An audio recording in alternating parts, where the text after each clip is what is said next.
नमस्कार मित्रांनो, आज आपण आपलं खळं बघूया मित्रांनो. खळ्यामध्ये आपल्या काय काय आहे ते मी सर्व तुम्हाला दाखवतो मित्रांनो आज. कारण आपलं घरापाशीच खळं आहे, तर मी खळ्यामध्ये जे काही असेल ते आपलं खळं कसं आहे हे तुम्हाला आज दाखवतो. हे जिरेनियम तेल काढायचं मशीन आहे बघा मित्रांनो, आणि हे जिरेनियम पडेल बघा. म्हणजे सध्या कालच्याला आपण याच्यामधून तेल काढलेले आहे. तर हे अशा पद्धतीने हे आपल्या खळ्यामध्येच आहे.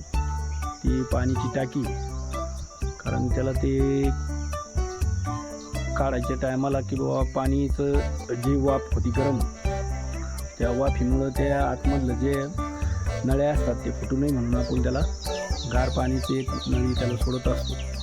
तर या अशा पद्धतीने 2 टाके. तर एका टाकीमध्ये 500 किलो हे असं गवत बसतं बघा.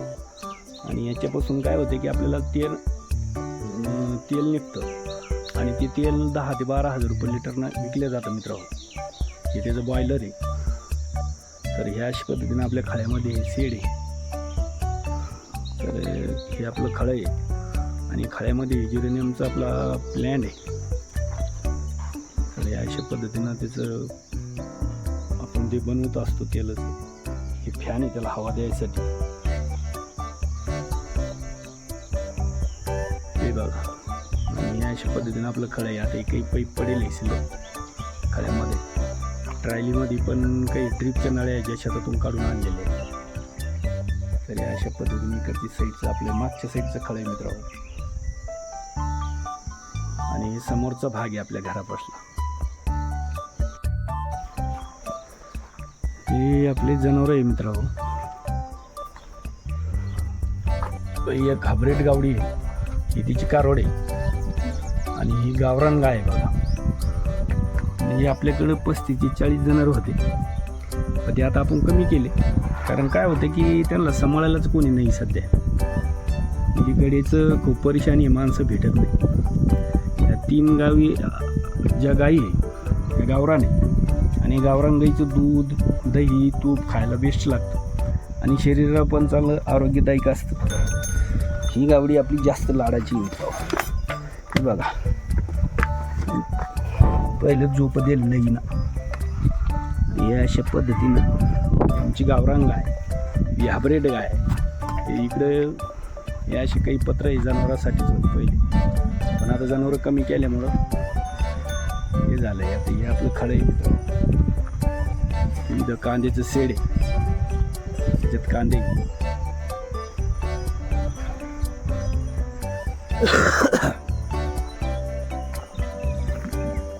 त्याच्यात कांदे टाकेले आपण.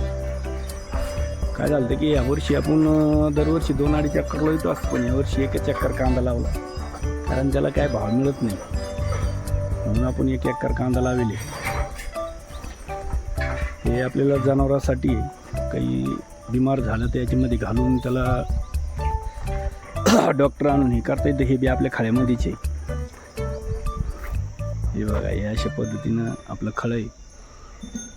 आणि एक छोटं ट्रॅक्टर आहे आपल्याकडं, म्हणजे बागामध्ये याच्यामध्ये काम करतं. हे मोठं स्वराज आहे 744, एक ट्रॅक्टर आहे आपल्याकडं. आणि एक मिनी ट्रॅक्टर आहे छोटं एकदम, या आतमध्ये. हे दाखवतो तुम्हाला. हे बघा, हे एक असं. हे ऊसामध्ये त्याच्यामध्ये खत टाकल्यानंतर हाणायला काम येतं, म्हणजे खत मिक्स करतं ते मातीमध्ये. त्याला घेऊन माणसानं चालायचं असतं मित्रांनो. हे एक छोटं ट्रॅक्टर आहे. आपला कांदा आहे, आणि खराब झालेला डागी कांदा बाहेर काढलेला आहे. तर अशा पद्धतीनं आपलं खळं आहे मित्रांनो. तर खळं कसं वाटलं कमेंटमध्ये सांगावं. जय जवान जय किसान.